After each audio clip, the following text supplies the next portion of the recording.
ખરી ગામમાં બાળક ઉપાડનાર ગેંગની અફવા પર પ્રાંતીય વ્યક્તિને મરણતોલ માર મારવામાં આવ્યો। લીમડે બાંધી લાકડી પાઇપ વડે વ્યક્તિ પર હુમલો।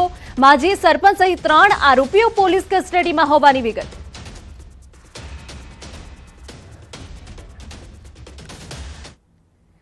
જૂનાગઢ મહાનગરપાલિકા દ્વારા રખડતા ઢોરોને રાખવાની વ્યવસ્થાને લઈને સવાલો ઉભા થયા છે। ઉનાળાની કાળઝાળ ગરમી વચ્ચે ગૌવંશ માટે પૂરતી સુવિધાનો અભાવ હોવાનું સામે આવ્યું છે। ખામત્રોડ ચોકડી નજીકના શેડમાં અંદાજે 300 જેટલા ગૌવંશ રાખવામાં આવ્યા છે, પરંતુ ગરમી સામે બચાવ માટે પંખા કે ફોગનની વ્યવસ્થા ન હોવાના આક્ષેપ ગૌ રક્ષકો કરી રહ્યા છે। ગૌ પ્રેમીઓનો આક્ષેપ છે કે પશુઓને ગરમ પાણી પીવું પડે છે અને પૂરતી ઠંડક ન મળતા તેમની સ્થિતિ દયનીય છે। બીજી તરફ એક મહિનામાં 27 અને છેલ્લા 4 મહિનામાં 71 ગૌવંશના મોત થતા ચિંતા વધી છે। તો ગરમીમાં પંખા સહિતની સુવિધા ન હોવાનો આક્ષેપ છે અને બીજી તરફ મનપાનો સુવિધા હોવાનો દાવો પણ છે। યોગ્ય વ્યવસ્થા નહીં થાય તો આંદોલનની ચીમકી પણ ઉચ્ચારી છે। જૂનાગઢ કોર્પોરેશન દ્વારા જૂનાગઢના અલગ અલગ 2-3 પોઈન્ટ ઉપર જૂનાગઢમાં રખડતા ગૌવંશને નિભાવવા માટેના જે સેન્ટર બનેલા છે ત્યાં શેડ ઊભા કરેલા છે, પણ એની અંદર પંખા કે કોઈ ઠંડક રહે એના માટેના ફુવારા ફોગરની કોઈ વ્યવસ્થા જોવા મળતી નથી। તો આ કેટલું યોગ્ય છે?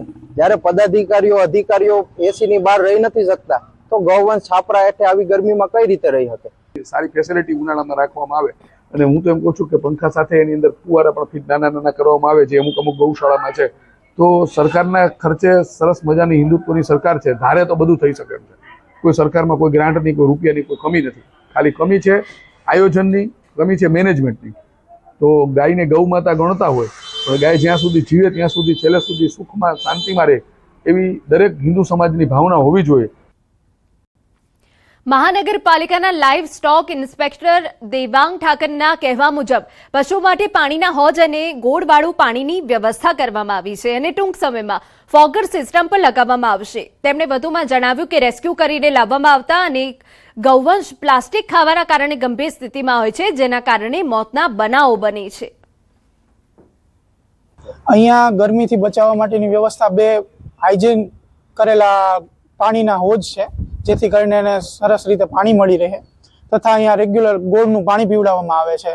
સાંધા નમક તરીકે કેલ્શિયમની ઉણપ ના જોવા મળે એના માટે રાખવામાં આવેલ છે, તથા રિસેન્ટલી અમે અહીંયા ફુવારા પદ્ધતિ રાખવામાં આવશે, જેનાથી ગૌવંશને ઉનાળા દરમિયાન તકલીફ ના પડે।